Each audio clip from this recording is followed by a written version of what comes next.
the young generation, like Prime Minister Trudeau, that we penetrate the cabinets. I also want to reiterate how deeply sorry Canada is for the situation this put President Zelensky and the Ukrainian delegation in. It is extremely troubling to think that this egregious error is being politicized by Russia and its supporters to provide false propaganda about what Ukraine is fighting for. Why does this government treat Alberta like a fart in the room that nobody wants to talk about or acknowledge? I heard her say a word that I know is distinctly unparliamentary, and I think she may want to withdraw it. The word was F-A-R-T. I mean, we love your Mr. Trudeau. I mean, his family's always been such big fans about that.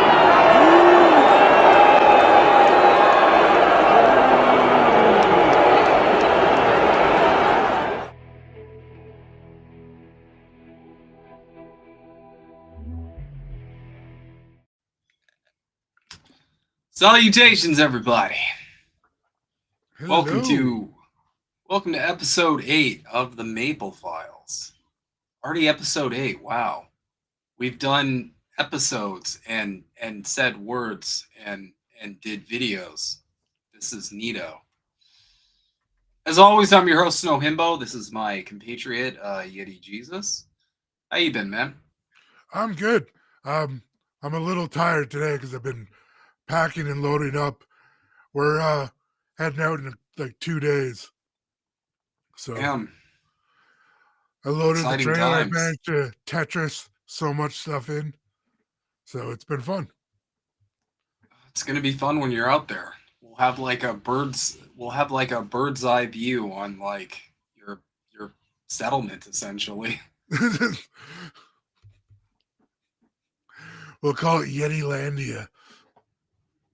Yetlandia. I like that. Damn. Did you end up catching the debate? No, I didn't. I Wow. did not get a chance to catch that at all. It was interesting. The first debate was obviously Biden's brain doesn't work, and this debate it switched, and Trump's brain didn't work because apparently immigrants are eating people's dogs, and what else did he say? They want to execute the babies. That was a good one. Yeah, like, so do you, Trump? Let's see what else. Oh, one of my favorite quotes from that debate was at one point he's like, now she wants to do transgender operations on illegal aliens who were in prison, which I found interesting because he made like a reactionary grievance sandwich. He combined a bunch of different issues into like one sentence. It was pretty funny. Wrapped it up all nicely for people. They asked him about healthcare, and he said he had concepts of a healthcare plan. That was a good one too. America, I'm sorry. I don't know what you're supposed to do in this election cycle. Like just roll the dice, I guess. I don't know. If I were American, I'd just vote for Jill Stein. Even if it doesn't like move the needle or do anything or helps Trump win, it's like that's the only candidate that isn't fucking batshit.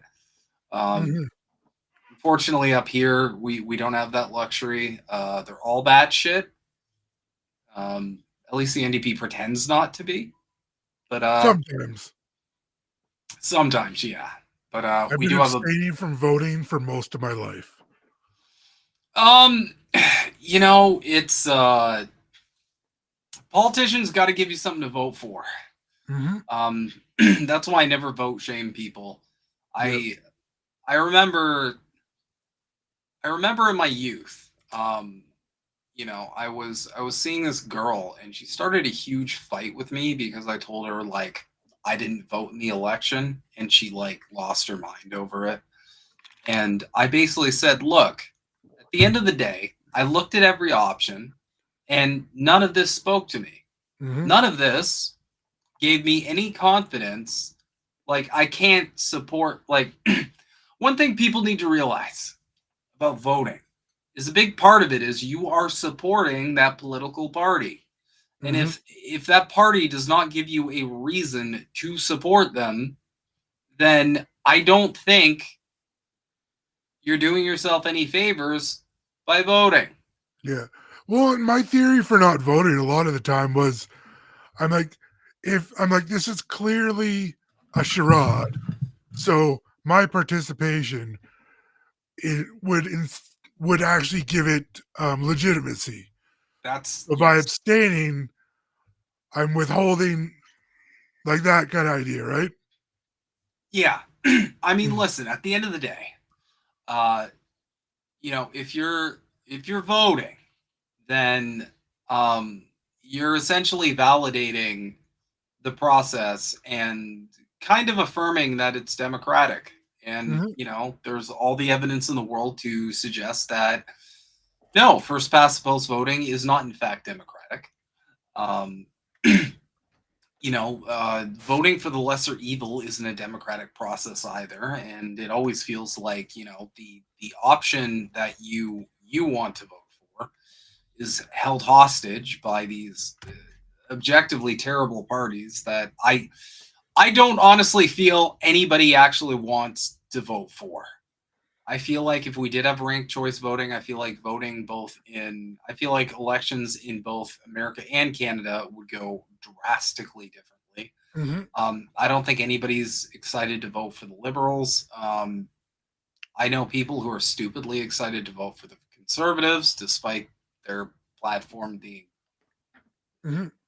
so not impressive on any level for an adult with a functional brain. But I don't. No, there's absolutely nothing worth voting for, especially when you consider every time a politician opens their mouth, they're lying.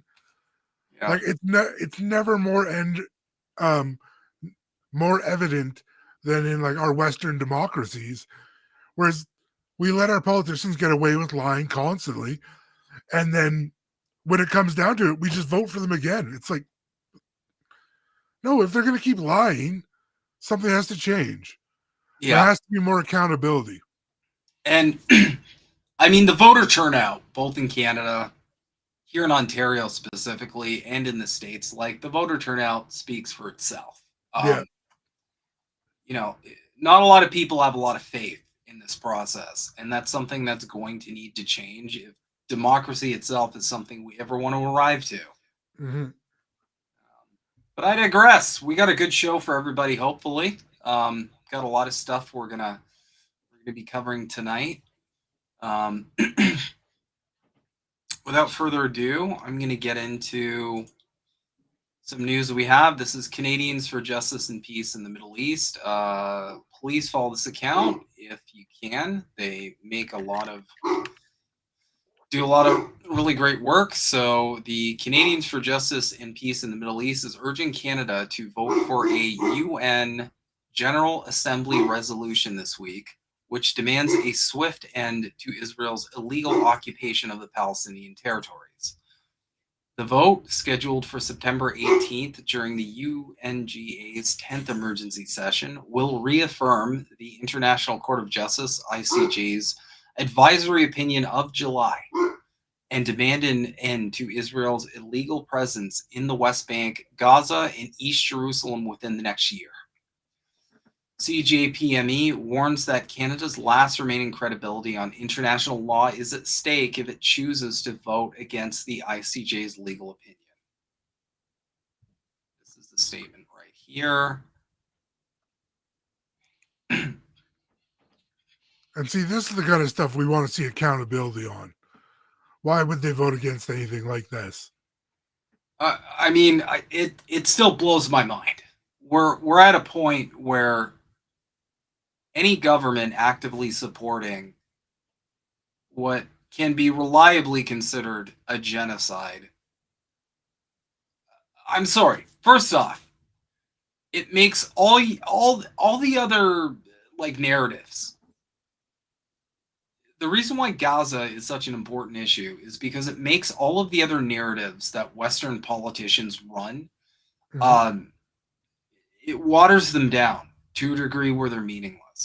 Yeah. Because all this talk about Nazis and anti-Semitism and fascism and preventing fascism and oh my God, we're so scared about this. All of that doesn't matter if in the face of an actual genocide, you are this worthless and you are this supportive of the side that is objectively on the wrong side of fucking history. I'm sorry. And so all of their other propaganda kind of doesn't work. Yeah. Because, like, if you're not firm on an actual genocide happening right now, then everything else you got when it comes to manufacturing consent rings hollow. If you don't care about this in this moment, if you're willing to back what Israel's doing at this moment, then you don't care about fascism. You don't care about anti-Semitism, clearly. You know, because Israel's government is causing a lot of anti-Semitism. We're seeing it all across Twitter. Yep. You were seeing legions of people who are arriving at the wrong conclusion with this, and they are conflating the actions of Benjamin Netanyahu and the Israeli government with Jewish people. Yep. And I'm seeing a lot of direct anti-Semitism because of the genocide. Yep. And that's one of the things people need to differentiate between a religion and a government. Like, yeah, just like they can't keep conflating the two, because it's going to cause more and more division towards everything. People need to be very careful with what words they choose and how they say it. Of course. And the thing too is that, like,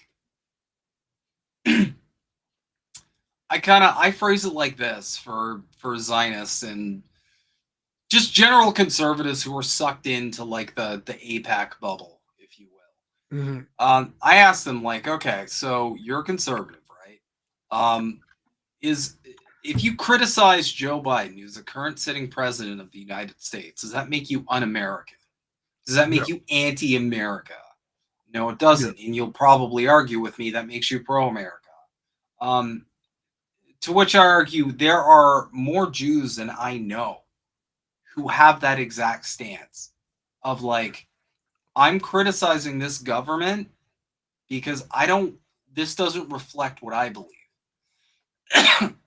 And not for nothing, but I'm sorry, of any population at all, to not understand what's happening here. Like, obviously Jewish people understand what's happening here. They're probably the most intimately familiar with what's happening here. Well, and which is why I think that's one of the ways they've been able to orchestrate a lot of things, is they know the fear of what happened to them, and fear can be used very powerfully for whoever wants to use in whichever way they want. So, and a lot of them, it's completely understandable to have fears like that, but also to not look and see that a country is committing genocide because you're scared isn't really a reasonable explanation, though. Yeah. And not just that, but, like, that's a reason we're seeing so many people, so many Jewish people speaking out so unbelievably strongly against this, because they see it. Yeah, they don't want what could happen if everyone just decides to turn on them again. Not just that, but they're also like, no, we meant never again as in never again. As in, like, we don't do the genociding populations of people thing again. But I digress. So, this is interesting on this topic. So the Prime Minister of Israel, Satan himself, Israel appreciates the support of the overwhelming majority of Canadians in our just war against Hamas, an Iranian-backed genocidal terrorist organization in Gaza. Who was that guy who said, accuse your opponent of everything you're doing? I believe that's Joseph Goebbels. Correct. So this is a good clapback. Please define overwhelming majority. And this is the public perception on the Gaza situation as genocide. Question 6. And according to how you define what constitutes a genocide, do you agree or disagree that Israel is committing genocide in the Gaza Strip? Strongly agree, 19%. Somewhat agree, 26%. Total agree, 45%. Somewhat disagree, 10%. That's all Pierre Poilievre, by the way. Every single one of those is Milhouse. And this is Milhouse's sons. But yeah, the I don't know, prefer not to answer. Those are probably liberals. Those are definitely liberals. Let's be real. So there you have it. Almost double agree that what's happening is a genocide, but they have to frame it as if this is somehow popular support. Like the and what's really insidious to me is I don't want them putting this on us. I don't want to be any Canadians to be like by proxy representing anything close to what could be considered support of the actions of this government. Mm-hmm. This is gross because they're not even doing any kind of research. And like I've kind of pointed before a few times, this will come back on us in some form, whether it be economics, whether it be direct war. Like, yes, it's not just that either. Like this is in a lot of ways, like if we're not very strong about our position with this matter, what we are doing is we are normalizing fascism. Mm-hmm. We are normalizing fascism, and I don't think it's by coincidence that there are so many things being done right now to normalize fascism. Mm-hmm. When the Great Reset and stakeholder capitalism are just on the horizon. And we did cover the World Economic Forum and Canada's involvement with them in a past video. Feel free to check it out. But this shit is just going to normalize fascism. If you have some kind of weird gotcha for any outcries against fascist behavior, mm-hmm. What you are doing is you are normalizing it. And I will say though, the comments warm my heart here. Most Canadians view you as the odious mass murderer that you are. No need to thank us. Most of us see right through your lies. Genocide is not war. Apartheid Israel will fall like in South America. Canadians will continue to fill the streets in our thousands and protest the sale of weapons enabling apartheid and genocide in Palestine. Melanie Joly's policies do not go far enough. Canada must comply with international law and implement a two-way arms embargo and sanction Israel. Well, it's part of our duty as a free country is to utilize our freedoms to help protect people that can't do it themselves. No, they can't. Now is not the time to be silent or to shy away from discussions that you may not want to have. Yeah. This is the time you have to press. Exactly. You can't stay silent in any form. Especially at a time when one side of this war is backed by the world's second economic superpower. God, I love saying that. Well, one side has an air force, the other one doesn't. Exactly. So. It's like I've mentioned this before. Someone on Twitter said something along the lines of like, is it really a war if one side can turn off the water and power of another side? Like, and look at this. And remember how they tried to say Russia did that to Ukraine? Yeah, it's completely hypocritical. And that's the interesting part about the West and where we're at right now. Again, it kind of just waters down all the other propaganda Because all the propaganda around the Russia-Ukraine sort of situation, it's like, well, okay, will you apply that to Israel and what's going on in Gaza? Yeah. You have to remain consistent when it comes to these matters. But of course, No, we no. know why they're... Consistency's for suckers. Yeah. Just do what you want. Make up your own Look at all rules. these... Look at all these comments. Look at all these comments. I'm Canadian. Nobody I know supports you genocidal maniacs. Bird in hell. Pretty much. And then we got the one stand with Israel, blah, blah, blah. Good. No support for war criminals committing genocide. A country blacklist for killing children. One of the most criminal army in the world. Apartheid state and rapist army. Cry somewhere else. Canada should always uphold international law. Nazi Israel genocidal camp. Like, this is overwhelming rejection. Oh, look at this. Yeah. You're either delusional or pathological. Here's the latest Ipsos poll on Israeli favorability in Canada. It's why Melanie Jolie took a stance against sending you arms, you idiot.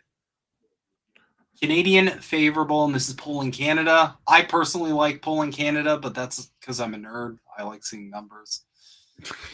Canadian favorable opinion of Israel. Unfavorable, 55%. Favorable, 27%. Net, 28%. It's a pretty big difference there. Yeah. Says it right there. So this whole overwhelming majority of Canadians, this is just propaganda. Oh, yeah. Well, it's the same thing when they tried to say the majority of the world supports Ukraine, and that it was like a third of the countries and maybe a quarter of the world population. Yeah. And listen, I had compassion for Ukraine, despite knowing the history, because it's still people. I had compassion for Ukraine and went along with that for a little bit until the first time that I was excited, because it looks like they were arriving at peace. The dogs of the Western Empire went in and immediately shut down any shot at peace so the war could keep going. At that moment, I realized, oh, this isn't about anything resembling peace. This is about keeping the war machine going. And oh, yeah. And I mean, even from the very start, it was like, even at the start, Russia actually.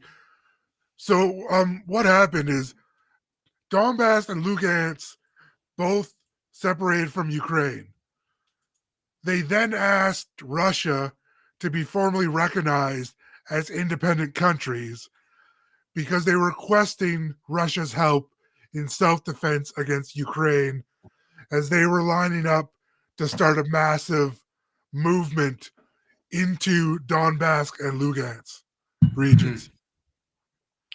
And conveniently, that's where all the heavy minerals and oil and resources are in the Donbass and Lugansk areas. mm-hmm. So Russia actually followed to a T world law. They did exactly what they were supposed to do. Yep. But, we can't we can't talk about that. No. Because we have to maintain this narrative that there are scary dictators all over the world, except for the West. We have democracy, damn it. I remember seeing one where they were talking about, they were fear-mongering, Putin wanted to resurrect the USSR and take over Europe, and scary. And I'm like, first off, Russia is a capitalist country, so I don't know why you're doing the Red Scare shit. But I digress. Russia will forever be communist to the West. Yeah, it's just weird. That's a great segue, though, because we got some really scary developments going on. Scary as fuck. This is just scary as fuck. I don't know. This is a level of irresponsible that I don't even know how to properly quantify.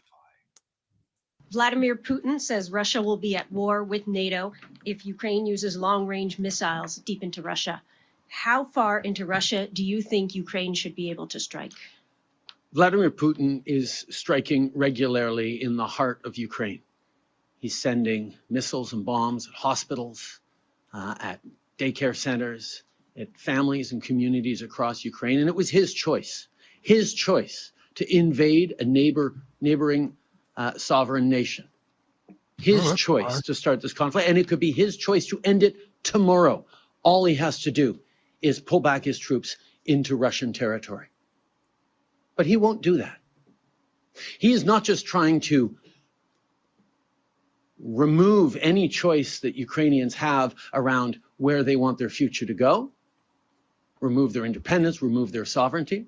He's trying to deeply destabilize the international rules-based order that protects us all, not just in every democracy around the world, but in all countries around the world. Any country with a neighbor with a slightly larger army should be worried if it suddenly becomes allowed to invade and redraw lines on the map. And that's why Canada and others are unequivocal that Ukraine must win this war against Russia. He's going to get us murdered. Not just that, there is absolutely no fucking shot. There was no shot before. Yeah. Now there's especially no shot because we live in a multipolar world where Russia has very powerful allies that are directly assisting Russia. Yeah. And there's no shot. There's no shot they're winning this war. Us where it hurts. Our oil sands, our that kind of stuff.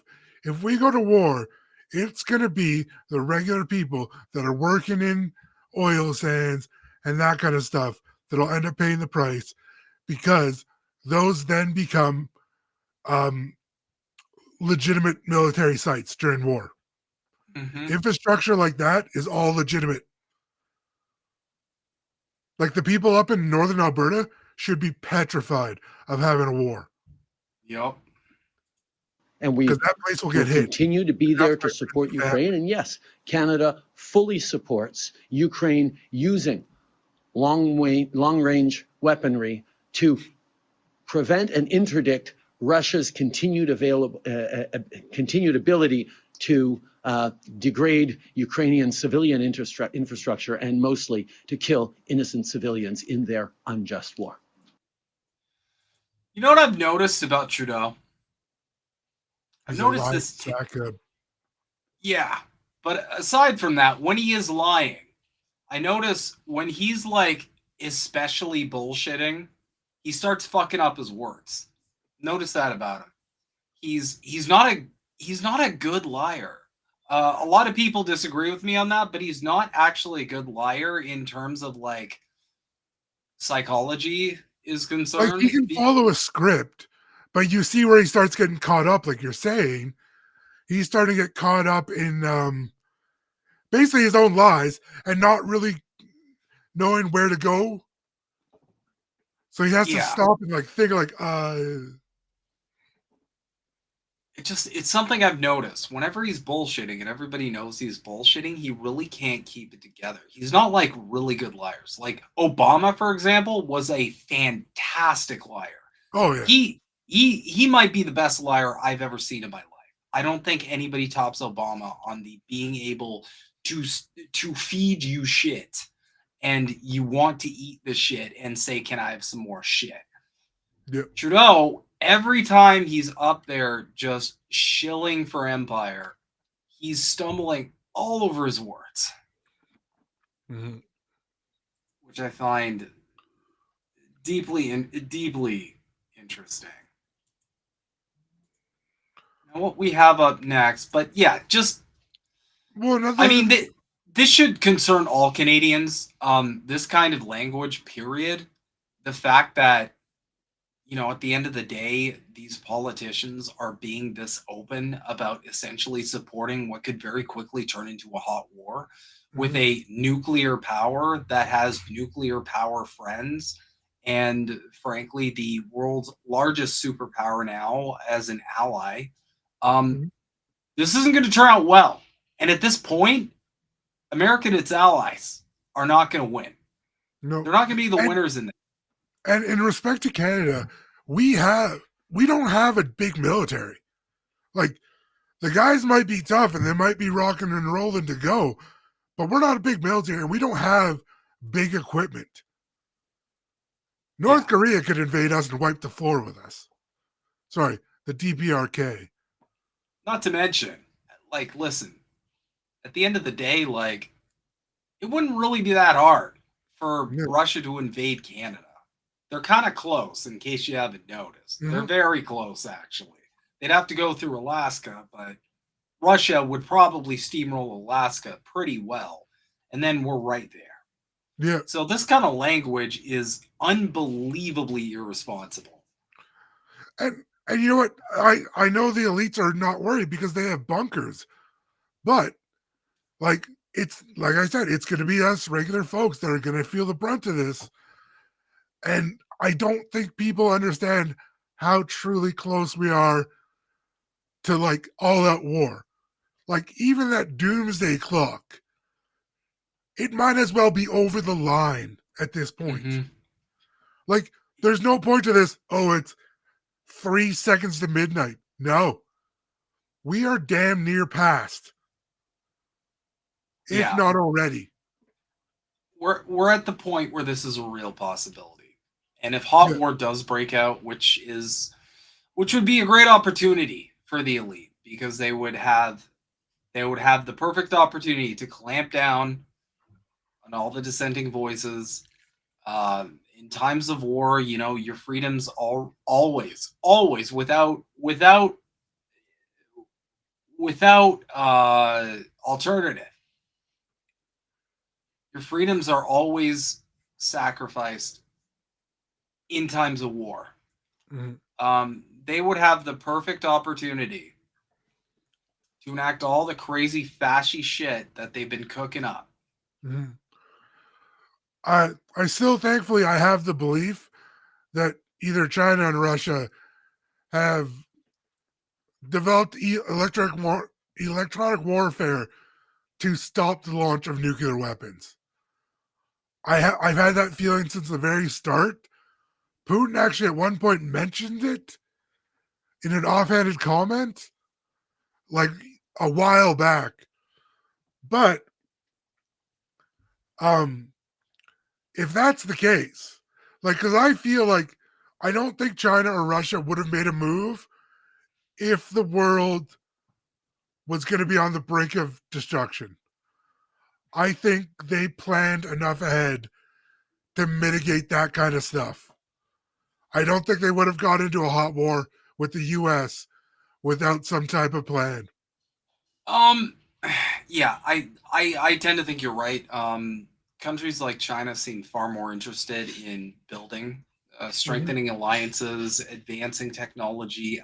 The only war initiatives are coming from the West, and that's because, you know, at the end of the day, war is basically the cornerstone of Western civilization. It always has been.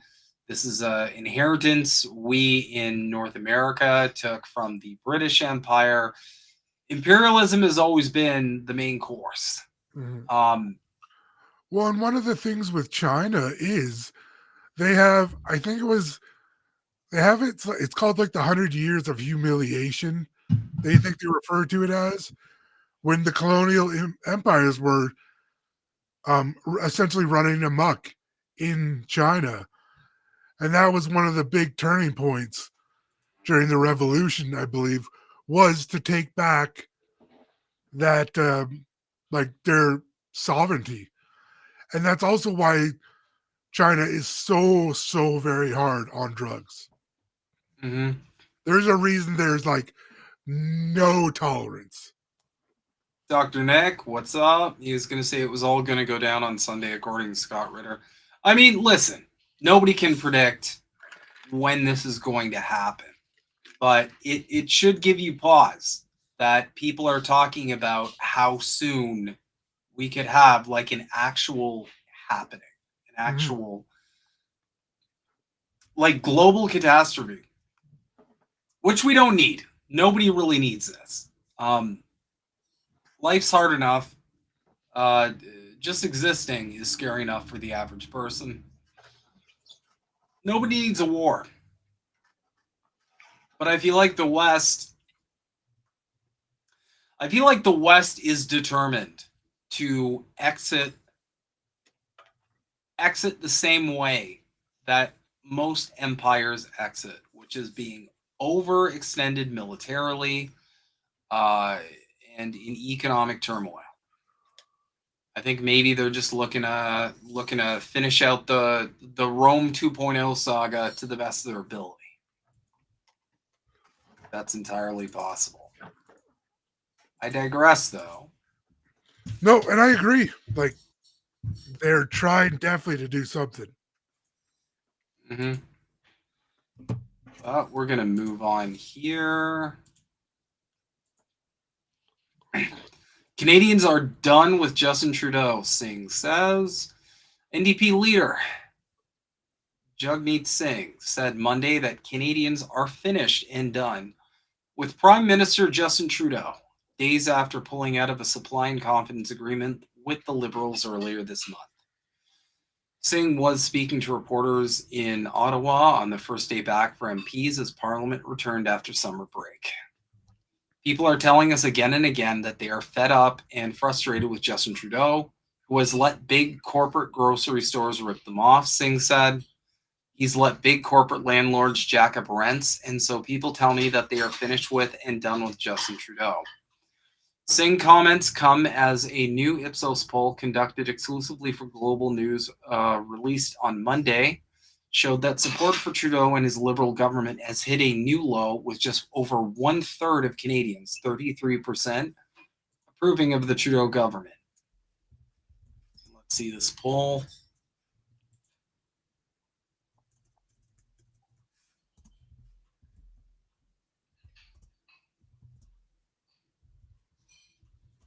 Oh, they didn't just show the poll. Okay, whatever. I'm not reading this too. Meanwhile, Conservative leader Pierre Poilievre, who has led in the polls for more than a year, was favored by 45% of Canadians surveyed by Ipsos, who said he would make the best Prime Minister of Canada. Fewer Canadians felt that way about the incumbent Prime Minister, however, with 26% saying Trudeau was their top pick for the job. Singh was not far behind with the support of 23% of Canadians. Daryl Bricker, global CEO of Ipsos Public Affairs, said out of the top three political leaders, Singh has got the most work to do.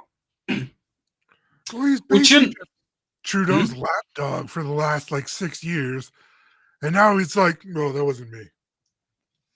Yeah, he really shit the bed, but the reality is, when you're the party that is objectively further left than the other two major political parties, this isn't surprising.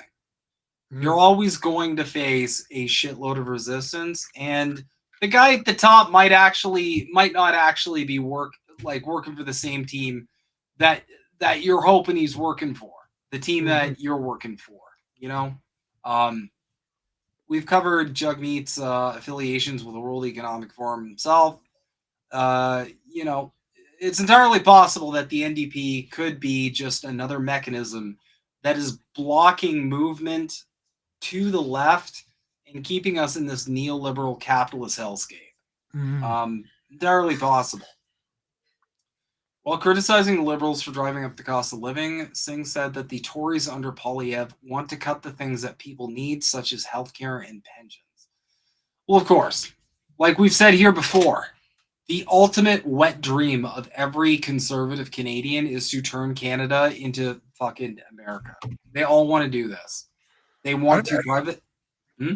It's amazing because they think it's amazing down there, but all of a sudden they're going to have to pay for their own health insurance.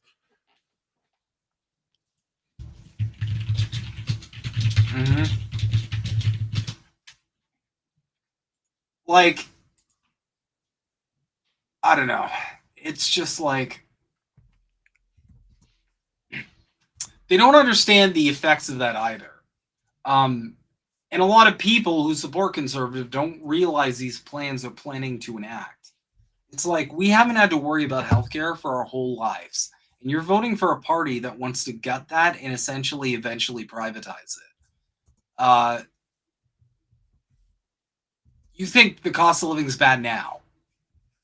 It will get 10 times worse if y'all go down this insane path. Oh yeah, because they think their health insurance that they have with their work or whatever they have now will suddenly just transfer over. No, those corporations aren't going to suddenly just pay extra billions. They're going to get that money out of you. Mm-hmm. So,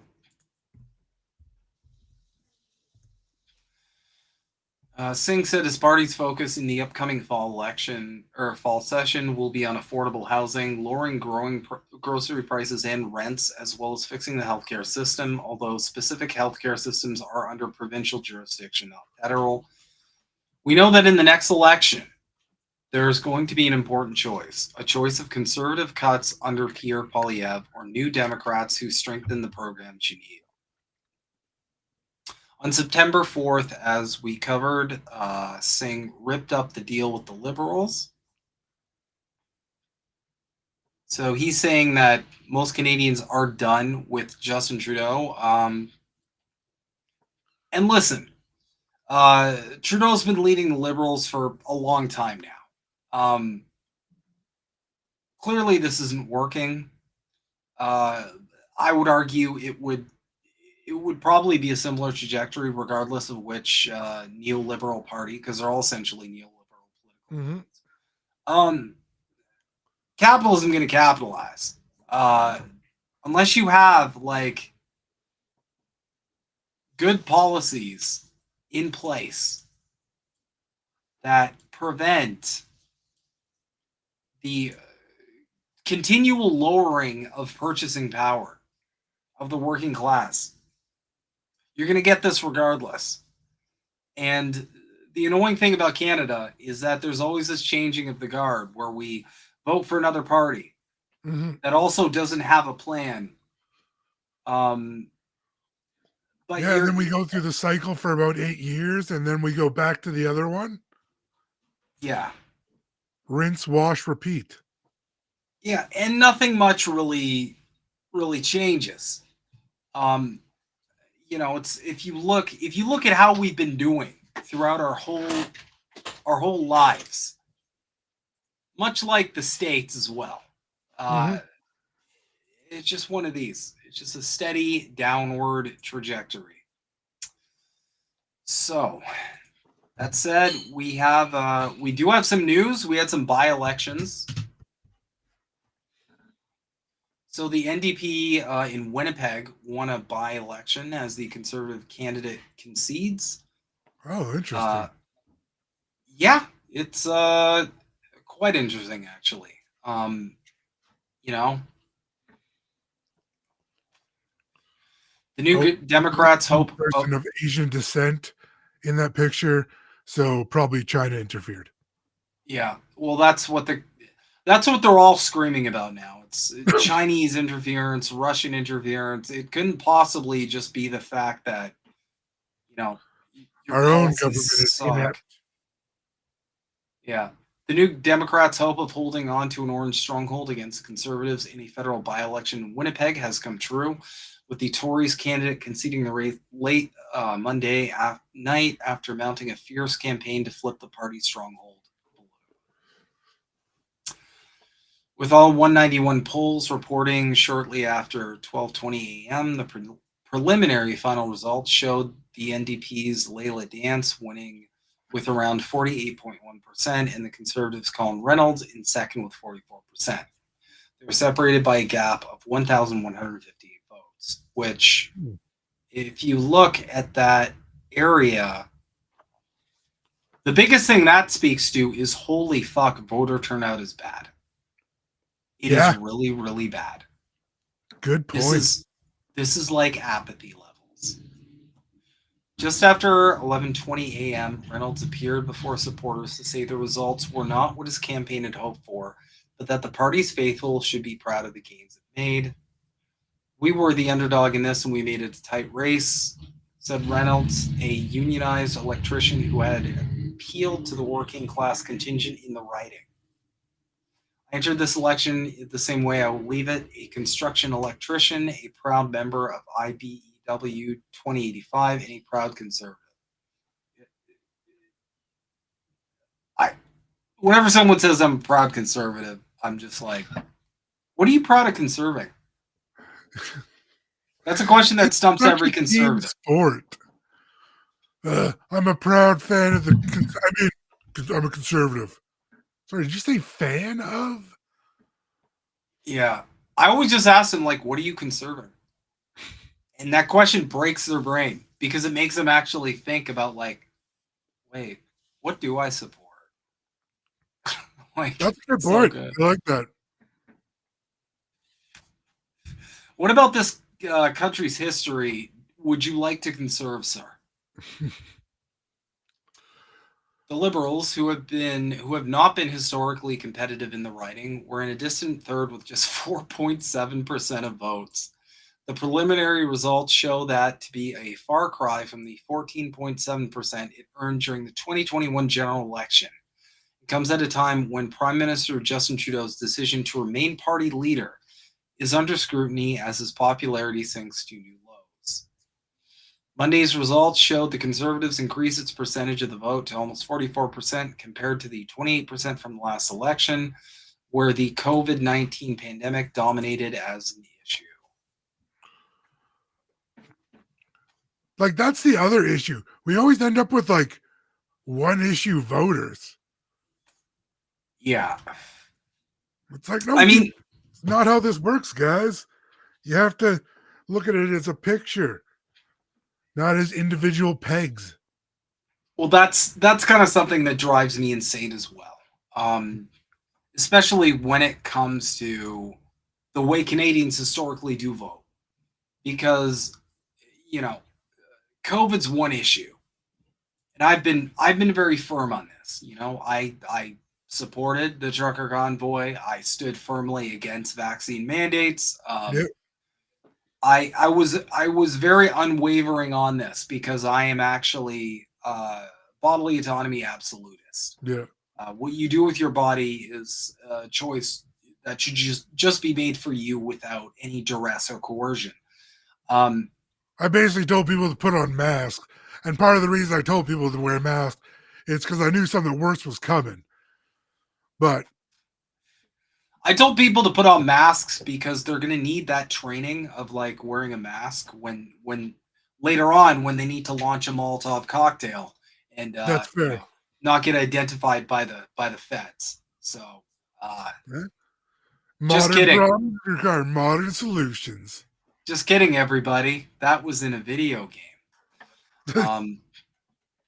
But yeah, I mean, the frustrating part is that the Conservatives were really crafty when it came to the COVID stuff and the controversy of stuff like vaccine mandates. Because they essentially inserted themselves as like the voice of reason, quote unquote, for this issue. And a lot of people jumped on Team Conservative just because of that. For no other issue, just the COVID stuff. Oh, you guys were good. Excuse me. You guys were like fighting against like the government's actions and mishandling of the pandemic.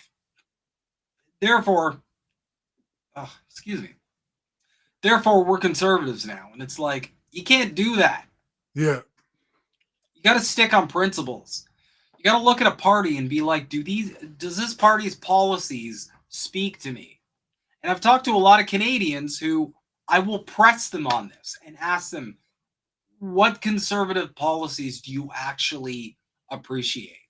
And they will come up with like, well, like the COVID stuff. And I'm like, okay, but what else? And they come up blank because, like you said, they're very because they want freedom for the convoy stuff, but then when other people protest, they're cheering on the cops. Yeah, of course. You guys are cheering on your own destruction.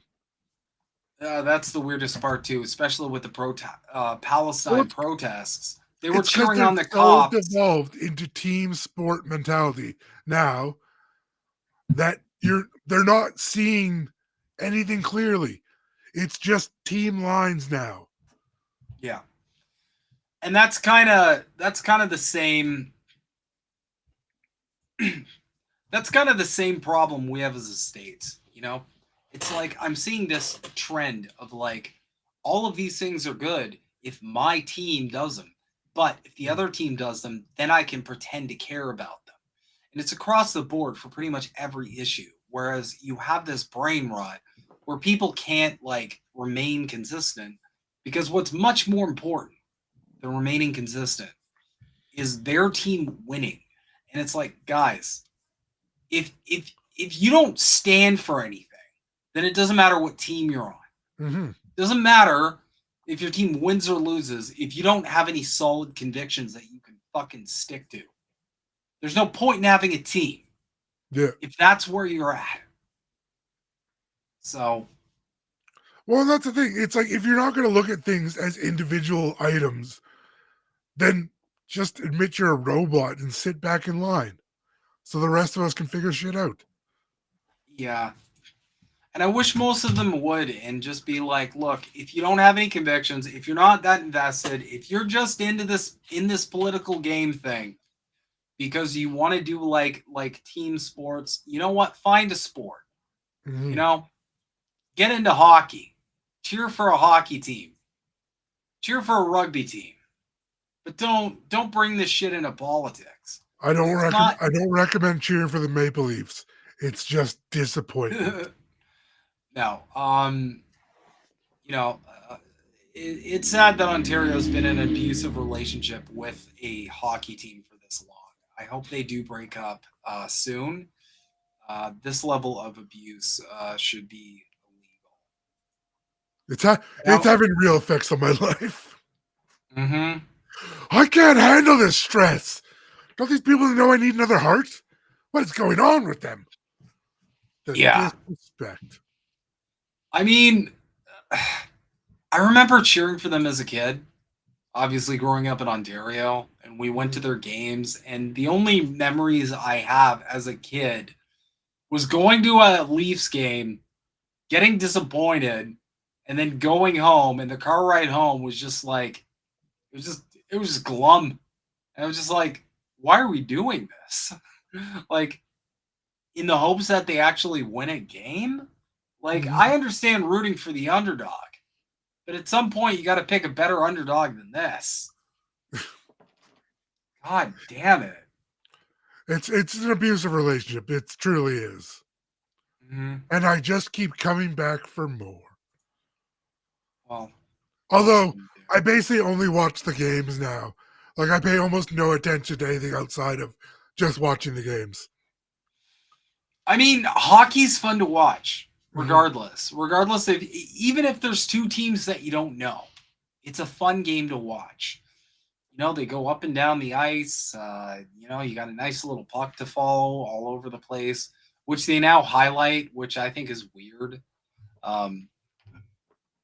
Like, I'm sorry if you're Canadian, you should be able to follow a fucking puck with your eyeballs.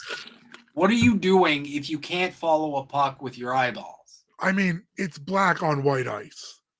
Yeah. There's no more of a contrast we can possibly do. It's soccer on ice. That's great. Anyway, this week in dystopia, British Columbia British Columbia will force severely addicted and mentally ill people into involuntary care. Premier David Eby announced the change Sunday after nearly a decade of the overdose epidemic and street violence. BC Premier David Eby has decided the escalating toxic drug crisis warrants forcing those who are severely addicted and mentally ill into involuntary care.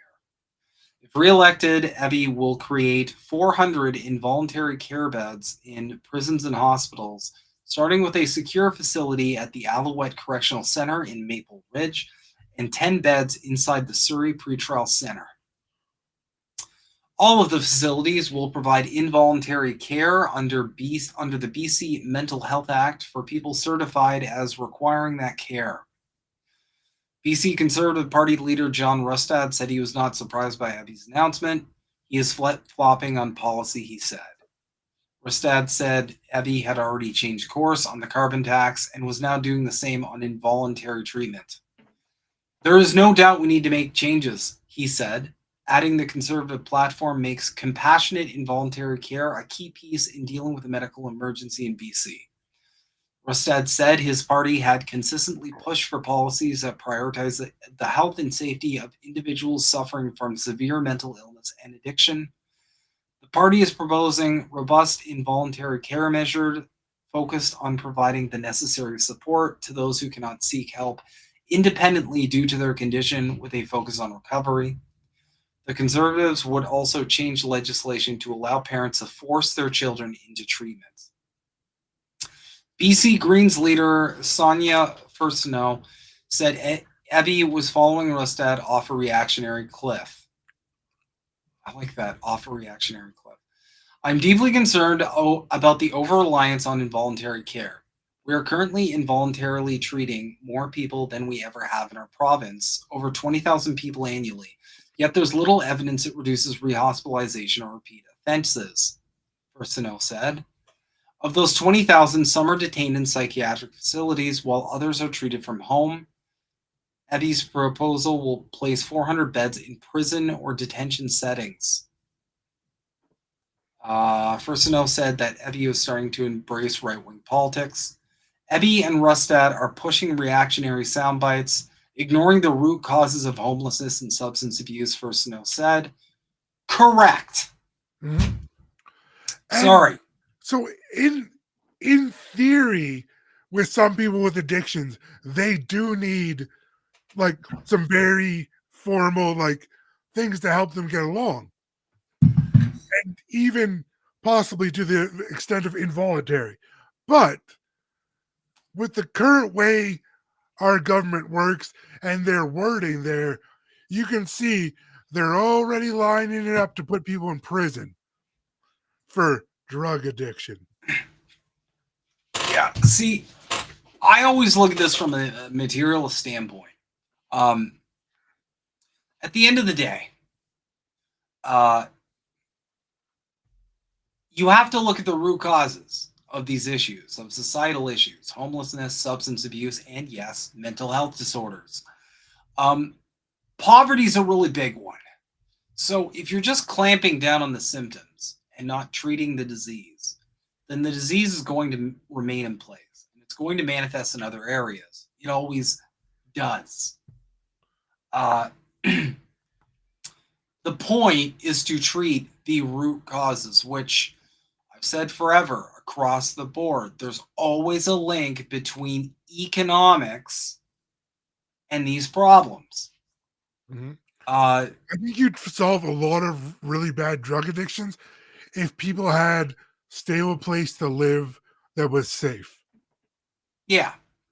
Not everyone. There is some people that will like wreck those places too, and I get that. But that doesn't mean we shouldn't try. Of course. And you know, like, look, at the end of the day, like, get back to me on drug addiction and violent crime and all of these other things. Get back to me when the majority of Canadians aren't so fucking buried in debt that they're likely never going to be able to pay it down. Yeah. Get back to me when that happens. Get back to me when causing people to snap. Of course. You know, I have a job that pays pretty good comparatively. Mm-hmm. And still, like, the stress from just living this life gets to me. Yeah. And I know a lot of other people who are turning to substance abuse just to cope with reality because they can't handle this stress and this panic. And the main panic we all have under this society is we live in this weird situation that I've never felt was very humane. Whereas if you lose a job, if you lose a source of income, you could go from having your immediate needs, so like the bottom of Maslow's pyramid of needs, You can go from having your basic survival needs to having none of them. Mm-hmm. And that's just from losing a job, missing a rent payment. It's just a spiral where you just end up like under a bridge, basically scavenging Yep. and probably not making it through the winter. Yeah. And you think of it, it can happen that quickly. Like within 2 months, all of a sudden you're out on the road. That's a huge stress and mental anguish on someone, especially if they've never been through anything like that. Of course. And this is the reality for millions of Canadians every fucking day.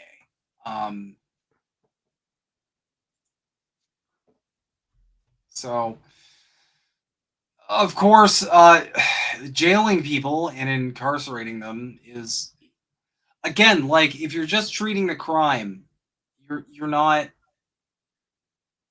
treating the bigger picture. Mm-hmm.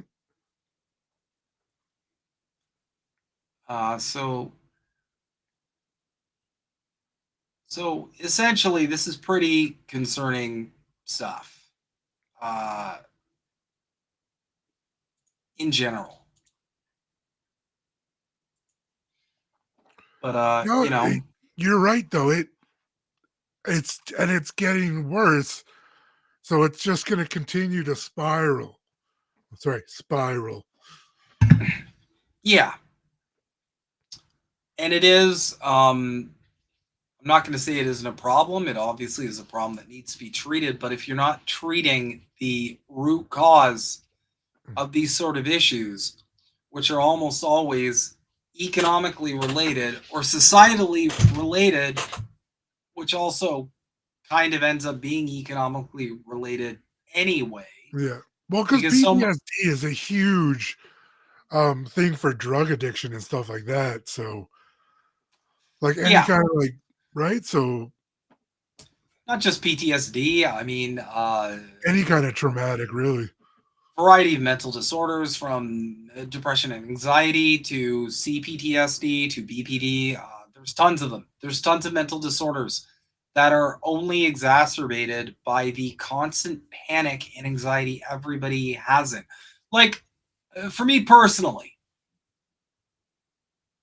as someone who's been laid off before, and laid off not of my own fault, I worked my ass off. I was integral to our company succeeding. It didn't matter. They just laid me off to, save cost. I live with that fear now. It doesn't matter how good I'm doing at my job. There's the additional fear of, gee, I wonder if my company is going to do a layoff soon. Yeah.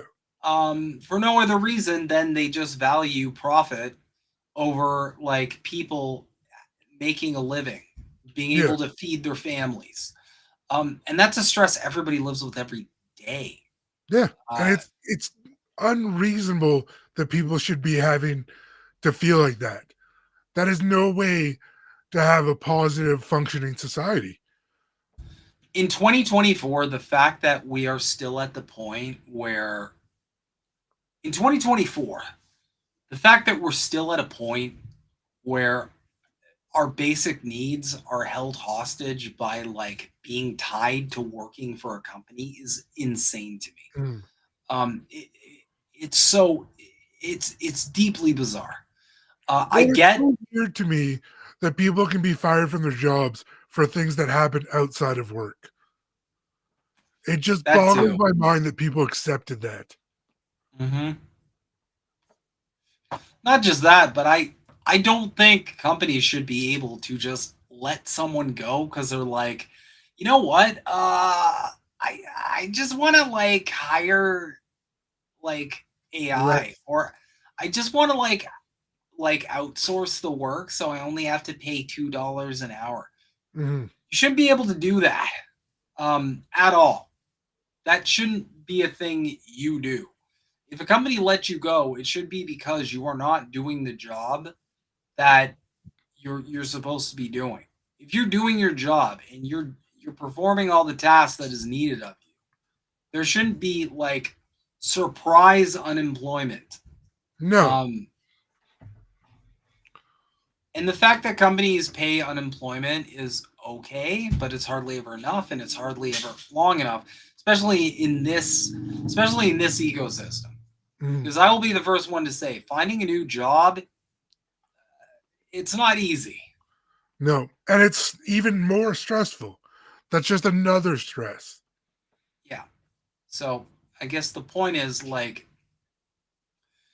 this whole like involuntary detainment for symptoms of a much greater problem is not the right path to go down. And furthermore, I 100% believe it will be abused, because it will be. It absolutely will be abused. We need much more of a direct democracy in our work lives as well as our community lives. Yeah. People need to realize that the majority have the power, but that you have to talk to each other. You have to make plans. You might not disagree or you might not agree on everything, but you need to have conversations and come to mutual beneficial solutions. And the thing is, at the end of the day, I mean, I think most people agree on what we want, right? We all want a meaningful life that is, worthwhile. We want to thrive. We want purpose. We want direction. We want prosperity. And I know we'll disagree on how we're going to get there, but it's always better to be working together on how we're going to get there. Yeah. Well, even look at times of, like, for instance, war in our countries. All of a sudden it's, okay, we all got to come together. Forget everything else. Well, let's do that all the time, but it doesn't involve bombing people. Yeah. Well, my personal solution is, like, we should treat the government the same way that we treat one another in times of war. We should all be united in forcing our leaders and our representatives to lead us to a point where we're actually thriving. And right now, Canada ain't there. And I'm not seeing any tangible solutions from any of these jackasses who are in Parliament. Not one. They just want to keep repeating the same stories and song and dance. And unfortunately, too many people are still taking it in. So, yeah. Anyway, I don't want to keep you too long, my friend. I hear you're taking off. We are heading out in a couple of days. We start the drive. And I've been packing for 3-4 days, hauling stuff up and down the stairs. So I'm a tad bit tired at the moment. All right, man. Well, I only have one more major story, so I can let you go there. But as always, it's No, thank you. Appreciate it. No worries, man. And yeah, we'll be seeing Yeti next week. And I likely will be in Isle Madame by then. Perfect. We're just gonna go drive it straight. Nice. All right. Peace. Thank you, everyone. Have a good night. Dr. Nick. All right, man. Get some rest.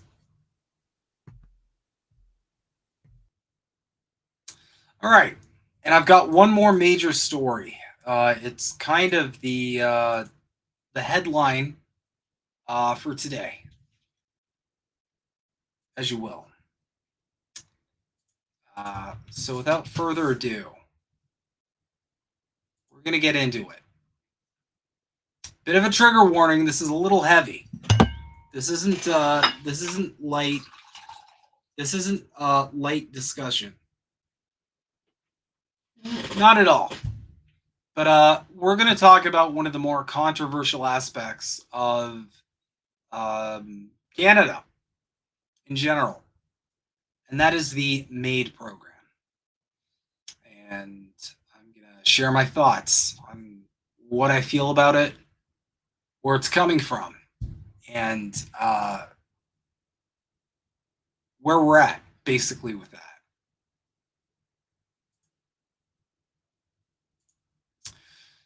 Canada's MAID program is the fastest growing in the world, now representing over 4% of all deaths. Canada's Medical Assistance in Dying (M.A.I.D) program is the fastest growing in the world, according to a new report from Canadian think tank concedes. This is despite earlier claims from politicians and lawyers that the program would only be used in exceptional circumstances. Surprise, surprise.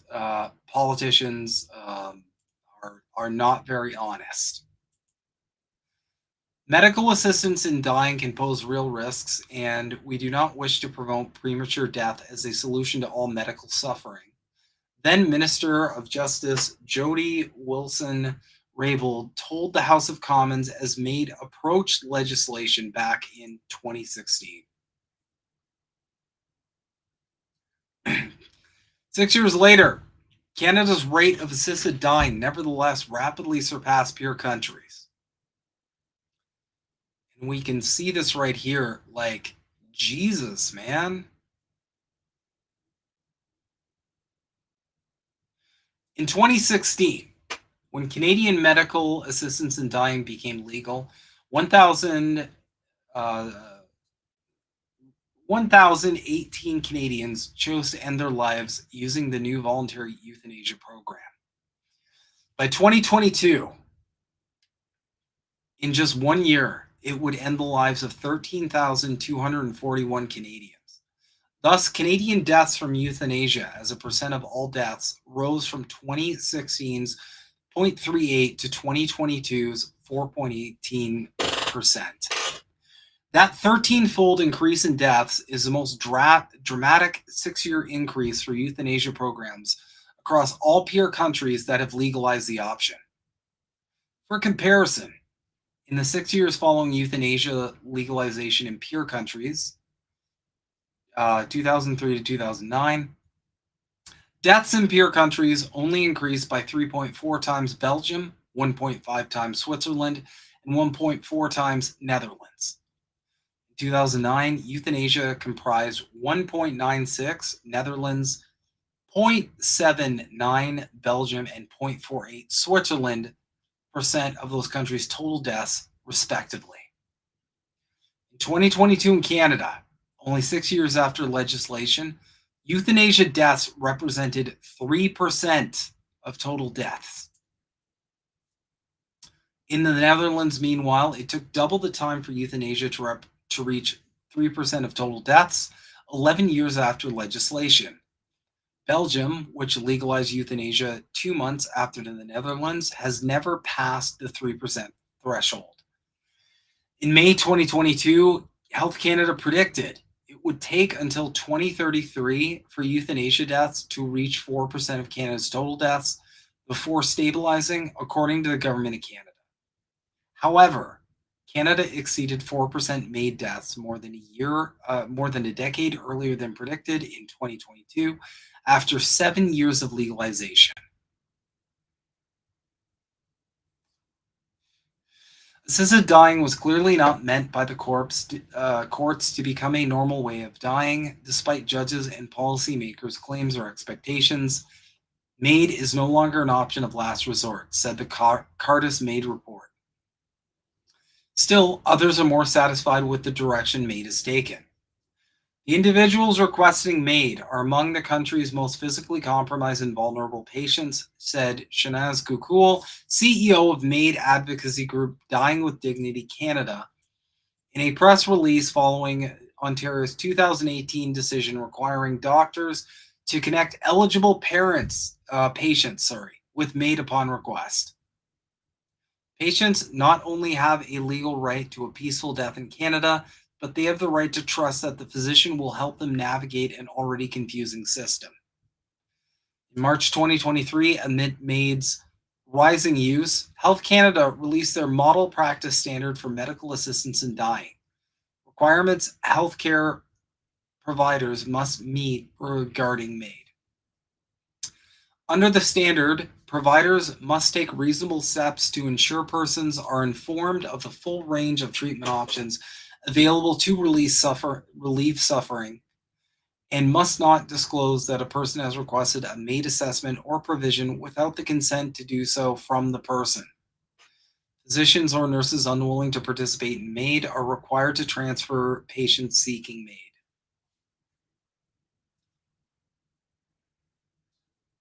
And we see here the assisted deaths as a percentage of total deaths.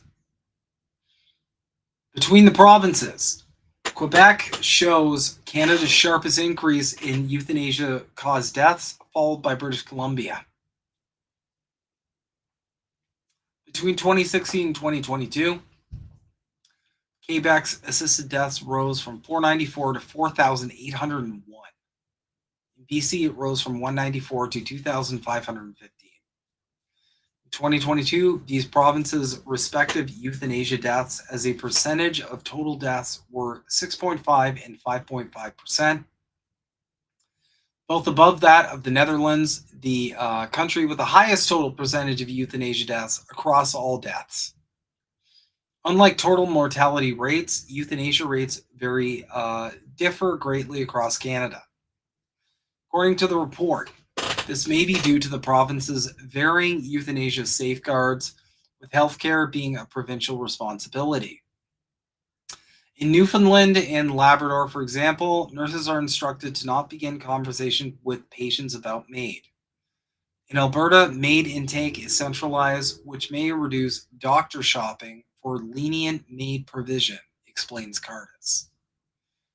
Provincial collection of euthanasia death data also varies. Some government agencies record MAID deaths but specify them as natural deaths, resulting from an underlying condition. Others omit the use of MAID entirely. Still, others describe MAID deaths as unnatural deaths. And we'll see the 2022 leading causes of death in Canada. So malignant neoplasms, or cancer, remain rampant. Diseases of the heart are second, COVID-19 third, accidents fourth, cerebrovascular diseases, strokes fifth, and MAID is sixth. So the sixth leading cause of death in 2022 was MAID. In 2022, MAID virtually tied for Canada's fifth leading cause of death. Alongside stroke-related deaths, cerebral vascular diseases, MAID deaths surpassed lung, lower respiratory disease, and was itself surpassed only by accidents, COVID-19, heart diseases, and cancer.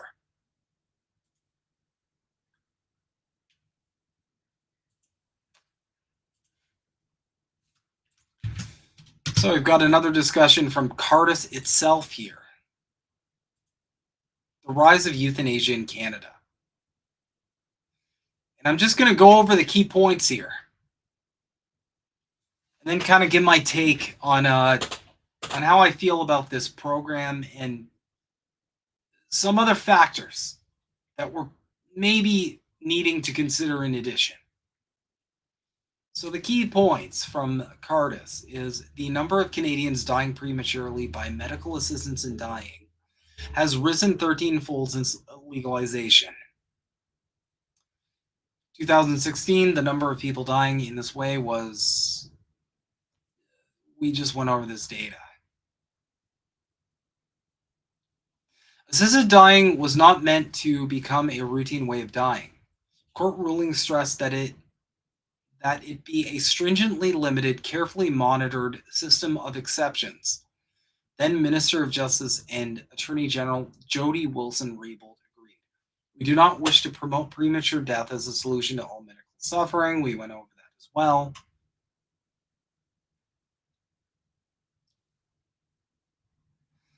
MAID assessors and providers do not treat it as a last resort. The percentage of MAID requests that are denied continues to decline. Currently, it is 3.5%. MAID requests can be assessed and provided in a single day. Government departments and agencies continue to state that Canada's MAID experience is similar to that of other jurisdictions, that the rate of increase is expected and that the growth is gradual. These data contradicts these statements.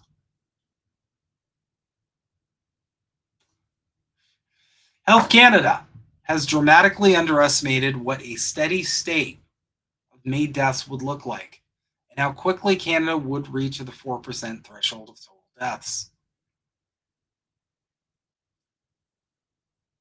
And we went over that as well. Some provinces don't really record it as a cause of death. The systemic underestimation of MAID in government statements and reporting is a serious impediment to understanding the scale of MAID's normalization in Canada and its abnormality with regard to other countries where some form of assisted dying is permitted. And for policymakers and the public to properly understand the Canadian reality, it is essential that government agencies collect consistent data and issue correct statements. So, without further ado, I'm going to give some takes here. Just on basically my feelings on medically assisted death. First and foremost, I think everybody does have a right to leave this world, leave this life on their own terms. I don't ever want to take that away. However, we did cover a while back on Politically Homeless certain physicians and medical professionals very liberally floating the idea of medically assisted death to people who, for example, are on disability and can't afford housing.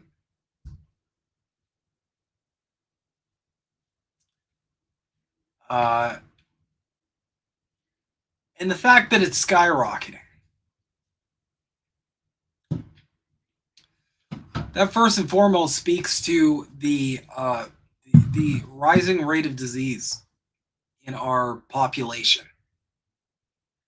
You know, people don't. A lot of people reach a point where they can't take it. But in addition to that, I think it also speaks to how bad life is for Canada, for Canadians,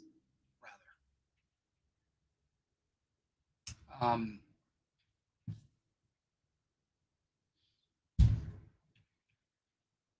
You know, I don't believe for a second that all of these are primarily due to an underlying condition.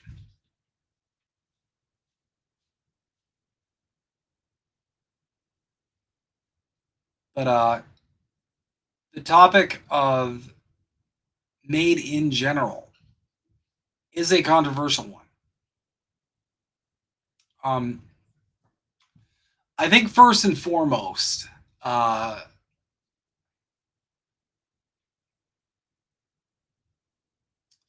think a lot of these,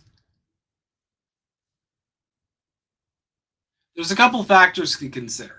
The first one being, a lot of the people who are suffering from underlying medical conditions, they're almost certainly on disability. And the amount that disability pays out is not enough to live off.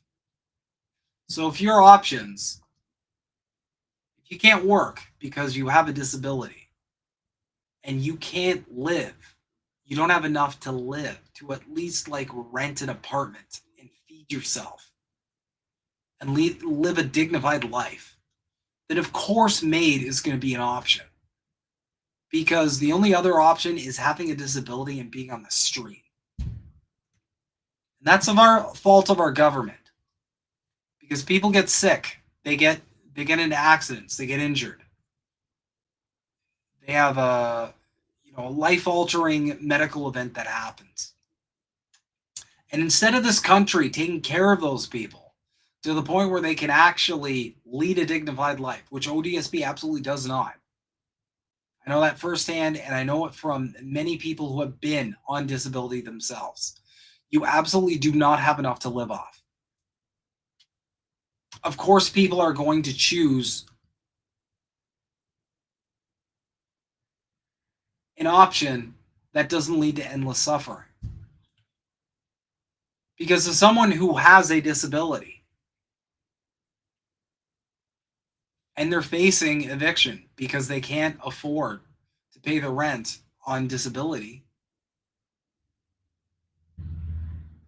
what they're essentially facing is, do I want to die a peaceful death? Or do I want to die slowly on the street of starvation, of freezing, of any other number of situations where you can lose your life because you don't have shelter? You don't have any of your needs, because we live under a society where there's no floor. There's no ceiling and there's no floor. As for a ceiling, there's no limit to how much money you can amass. But there's no floor. As in, you can have nothing. Absolutely nothing. You can lose absolutely everything, a lot of the time due to no fault of your own, just because you weren't lucky. And all of a sudden you don't have shelter, you don't have food, you don't have water. Because we live in that type of society, people are actually opting to just leave the world and forfeit their life. Because we, as a country, are not willing or able, I'm going to say willing, given how incompetent our politicians are. We're not willing to take care of people who are struggling. There's a lot of people who they get sick and they just can't work anymore. Suddenly their focus, just getting through the day becomes the full-time job. They're not lucky enough to have, getting through a bunch of tasks at work as their main priority. Their main priority is just getting through day after day. Just trying to survive. Regardless of what medical condition they're suffering from.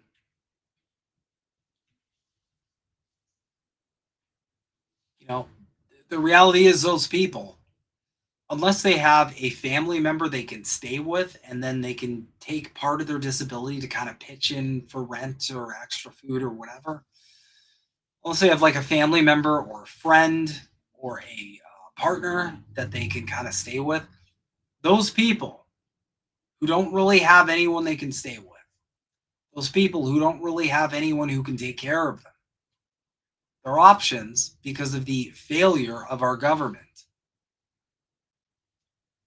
I'll break down the numbers real quick. Let's look this up together.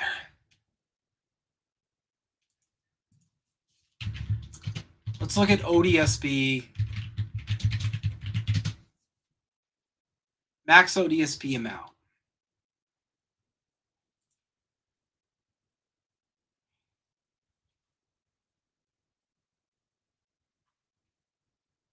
Here it is. Okay. We got the numbers right here.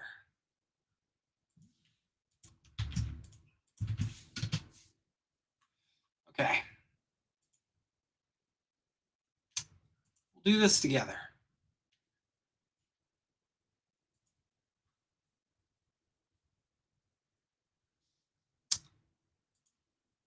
So this is what we're looking at.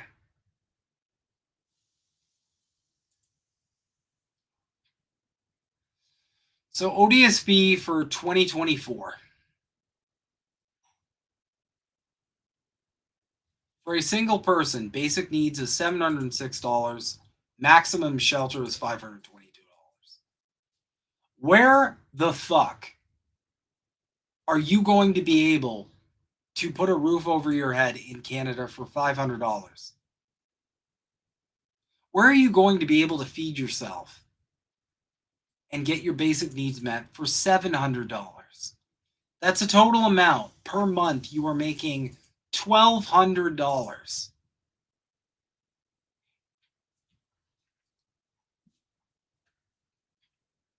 So again, I digress. If you don't have a family member who's compassionate enough to let you stay with them, and additionally, if you're sick, they're probably going to have to take care of you on top of that. If you don't have that, if you don't have a friend who you can kind of crash with, if you don't have any of that, your total needs for a month have to be $1,200, which is grossly inadequate. So if it's a matter of just not having enough to meet your basic needs, meaning the end result is you're probably on the street, or choosing to just take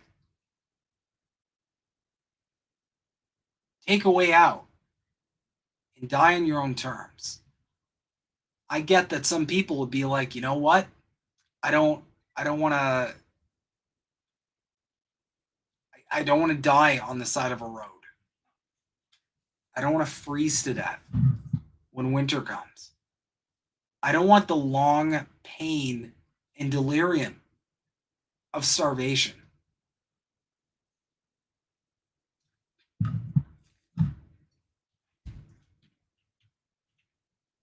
And this is just going to increase.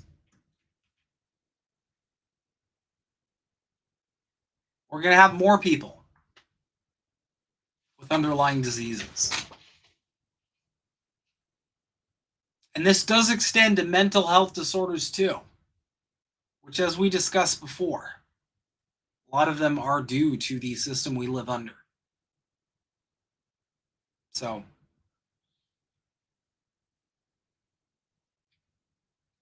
I'll always support a program like MAID, to be clear, but I think it's a lot more important to treat the symptoms, to treat the disease and not the symptoms of the disease. To people who are terminally ill and they just want to go on their own terms, I get it. But there's a lot of people where that's not the case. There's a lot of people where it's a matter of us not being able to take care of one another and provide for those who fall on hard times, who get sick, who have genetic conditions, who have acquired conditions, who have gotten injured. To them, we are letting them down because we're not giving them enough to be able to even make it through a month. So of course, when your options are on the street or just end it now, on the street's probably going to be slow and miserable and undignified. I get it. But we as a society need to do better. Something like MAID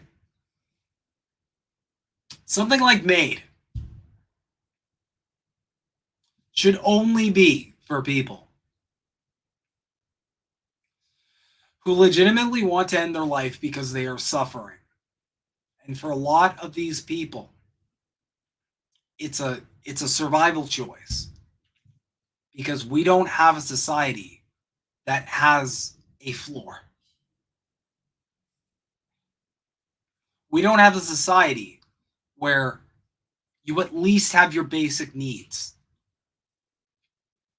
Again, it's 2024. We still don't have a society where you at least have your basic needs, which I think is the biggest problem of all of this. And what terrifies me is that there's going to be more and more people who are taking this way out, and they wouldn't have to if they had a way to just survive. Because again, put yourself in their shoes. They're already dealing with a medical condition of some kind.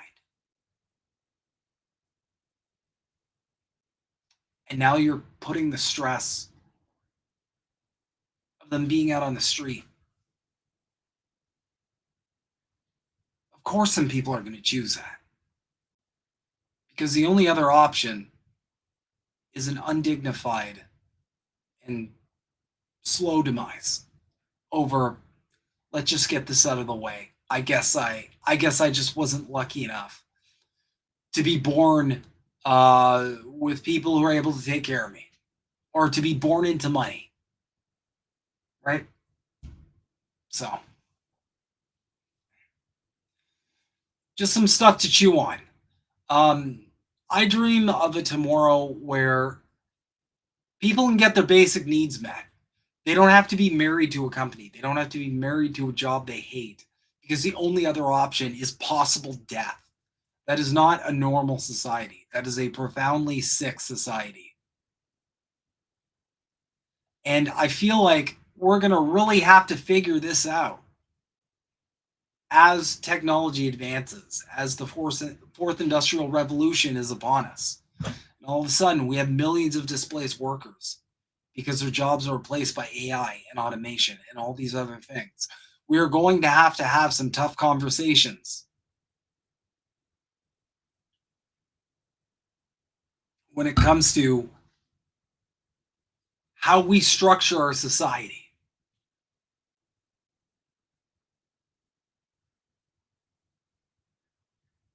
Anyway, that's my take on MAID and why it's increasing, how it's increasing, and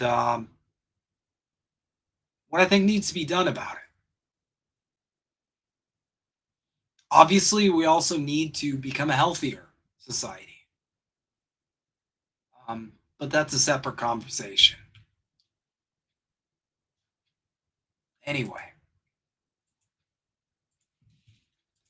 I think that's about, excuse me.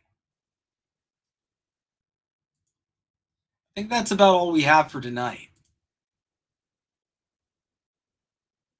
But I do just want to promote our YouTube page, just in case INN, knock wood, ever gets taken down. For those of you who aren't subscribed, we do have a Maple Files YouTube page solely for the Maple Files.